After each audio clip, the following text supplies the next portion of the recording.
ఏదైనా గృహ నిర్మాణం చేసేటప్పుడు చాలామందికి సందేహం.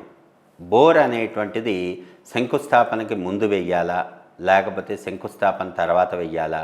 అసలు బోర్ అనేటువంటిది ఎక్కడ వేసుకోవాలి? ముందు వేసుకుంటే వచ్చేటువంటి విధి విధానాలు ఏంటి? అంటే దానివల్ల కలిగేటువంటి ఫలితాలు ఏమిటి? ఇవన్నీ కూడా జనరల్గా సందేహాలు అనేటువంటివి ఉంటూనే ఉంటాయి. ఏది ఏమైనప్పటికీ గృహ నిర్మాణము అనేటువంటిది మనం చేపడుతున్నాము అంటే ముందు శంకుస్థాపన అనేటువంటిది చెయ్యాలి. శంకుస్థాపన అనేటువంటిది గృహ నిర్మాణానికి అంకురార్పణ. అంకురార్పణ అంటే ఏంటి? మొలకెత్తటం అంట. అంటే మొట్టమొదటిగా మనం చేయాల్సినటువంటి విధి విధానం. అక్కడి నుండి మాత్రమే మనం ఏ స్టెప్ అయినా నెక్స్ట్ తీసుకోవాలి. కాబట్టి బోర్ అనేటువంటిది శంకుస్థాపన తర్వాతే మనం చెయ్యాలి. ఇక్కడ బోర్ అనేటువంటిది మనం ఎప్పుడూ కూడా 81 భాగాలు స్థలాన్ని చేసి, అంటే 9 భాగాలు అడ్డంగా 9 భాగాలు నిలువుగా చేసి, మొట్టమొదటి ఈశాన్యం బాక్స్ ఏదైతే ఉంటుందో, అంటే 9 భాగాలు అడ్డంగా చేస్తున్నాగా, 9 భాగాలు నిలువుగా చేస్తున్నాగా, ఏదైతే మొట్టమొదటి బాక్స్ ఉంటుందో ఆ బాక్సులో పొరపాటును కూడా బోర్ అనేటువంటిది వెయ్యకూడదు. కంపల్సరీగా ఆ బాక్స్ని వదిలి మాత్రమే మనం ఆ యొక్క బోర్ పాయింట్ అనేటువంటిది మార్క్ చేసుకోవాలి. బోర్ పాయింట్ అనేటువంటిది ఎక్కడైతే మార్క్ చేసుకుంటున్నామో దానికి ఎదురుగా ఎక్స్ యాక్సిస్లో కానీ వై యాక్సిస్లో కానీ పొరపాటున కూడా కాలం అనేటువంటిది రాకూడదు, ప్లింత్ బీమ్ అనేటువంటిది రాకూడదు. అదేవిధంగా బోర్ పాయింట్ అనేటువంటిది మనం నిర్ధారణ చేసేటప్పుడు స్థలానికి డయాగనల్ లైన్, అంటే సౌత్ వెస్ట్ కార్నర్ నుండి నార్త్ ఈస్ట్ కార్నర్కి డయాగనల్ తీసుకున్నప్పుడు ఆ డయాగనల్ లైన్లో ఈ బోర్ పాయింట్ అనేటువంటిది రాకూడదు. పొరపాటును కూడా మన గృహ ఆచ్ఛేదంలోకి ఈ బోర్ పాయింట్ అనేటువంటిది రాకూడదు. ఇక్కడ గృహ ఆచ్ఛేదన అని ఎందుకు అంటున్నామంటే, గృహము అనేటువంటిది ఎక్కడ మనం ప్రధాన ద్వారం పెట్టి ఏదైతే ఉంటుందో సింహద్వారం పెట్టి సింహద్వారం నుండి లోపల ఉపయోగించుకునేటువంటి కార్పెట్ ఏరియా, దానిలోకి పొరపాటును కూడా బోర్ అనేటువంటిది రాకూడదు.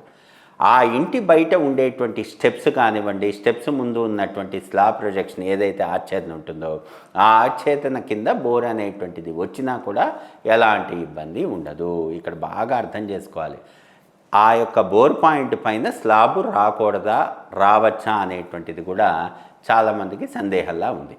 అంటే ఇక్కడ మనం ఉదాహరణకి తూర్పు రాజవీధి తీసుకున్నాం అనుకోండి. తూర్పు రాజవీధి తీసుకున్నప్పుడు తూర్పు ఈశాన్యంలో కానీ ఉత్తర ఈశాన్యంలో కానీ లేకపోతే ఈశాన్యం జోన్లో కానీ ఆ యొక్క బోర్ పాయింట్ అనేటువంటిది ఈ స్థలపిండ సొల్లపడకుండా గృహం ఏదైతే ఉంటుందో గృహం నార్త్ ఈస్ట్ కార్నర్ నుండి, అంటే నార్త్ ఈస్ట్ పిల్లర్ నుండి మళ్ళీ స్థలపదం నార్త్ ఈస్ట్ కార్నర్కి ఒక లైన్ తీసుకున్నప్పుడు ఆ లైన్లో పడకుండా మనం ఆ యొక్క బోర్ పాయింట్ అనేటువంటిది ఫ్రీజ్ చేస్తున్నాం. అక్కడే జియాలజిస్ట్ ద్వారా చెక్ చేయించుకుని అసలు అక్కడ నీళ్లు పడుతున్నాయా లేదా, ఉందా లేదా, క్రస్ట్ అనేటువంటిది ఫామ్ అయిందా లేదా అనేటువంటిది పూర్తిగా నిర్ధారణ చేసుకుని బోర్ పాయింట్ అనేటువంటిది ఫ్రీజ్ చేస్తున్నాం. ఆ బోర్ పాయింట్ అనేటువంటిది మనకి నడకలో పడుతుందా లేదా, అంటే ఇక్కడ తూర్పు రాజవీధి అంటున్నాగా, తూర్పు ఈశాన్యంలో నడక అనేటువంటిది అంటున్నాగా, ఆ తూర్పు ఈశాన్యంలో ప్రధాన ద్వారము, ఆ ప్రధాన ద్వారానికి ఎదురుగా కాంపౌండ్ గేటు, ఈ కాంపౌండ్ గేటుకి ప్రధాన ద్వారానికి మధ్యలో ఆ బోర్ పాయింట్ అనేటువంటిది పొరపాటున కూడా రాకూడదు.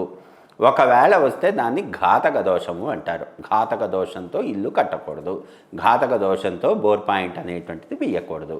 కాబట్టి బోర్ పాయింట్ అనేటువంటిది ఏ విధంగా వేసుకోవాలి, ఎక్కడ వేసుకోవాలి అనేటువంటిది పూర్తిగా మనం క్షేత్రపద నిర్ధారణ చేసి ప్లానింగ్ అనేటువంటిది చేసుకునేటప్పుడు సెట్ బ్యాక్స్ అన్నీ కూడా మనం ఆయాది సాధన ప్రకారం ఫ్రీజ్ చేసి అసలు ఆ బోర్ పాయింట్ అనేటువంటిది గృహాచ్ఛేదంలోకి రాకుండా ఈ డయాగనల్స్లో పడకుండా ఎక్కడ ఉండాలి అనేటువంటిది చూసుకొని మాత్రమే నిర్ధారణ చేసుకోవాలి. బోర్ అనేటువంటిది పొరపాటున కూడా నడకలోకి రాకూడదు. ఎందుకంటే బోరు వేసినప్పుడు బోరు మీద మళ్ళీ మనం మూత పెట్టినప్పుడు ఆ మూతను తొక్కుకుంటూ ఇంటి లోపలికి వెళ్ళకూడదు. ఇది చాలా జాగ్రత్తగా గుర్తుపెట్టుకోవాలి. అందుకే ఏదైనా అండర్ గ్రౌండ్ సంపు చేసేటప్పుడు కూడా సంపు మూత అనేటువంటిది ఎప్పుడూ ప్రధాన ద్వారానికి కాంపౌండ్ గేటుకి ఎదురుగా రాకుండా చూసుకోవాలి. ఒకవేళ ఎదురుగా వస్తే ఆ మూత తొక్కుకుంటూ ప్రధాన ద్వారం నుండి లోపలికి వెళ్ళాల్సినటువంటి పరిస్థితి ఏర్పడుతుంది.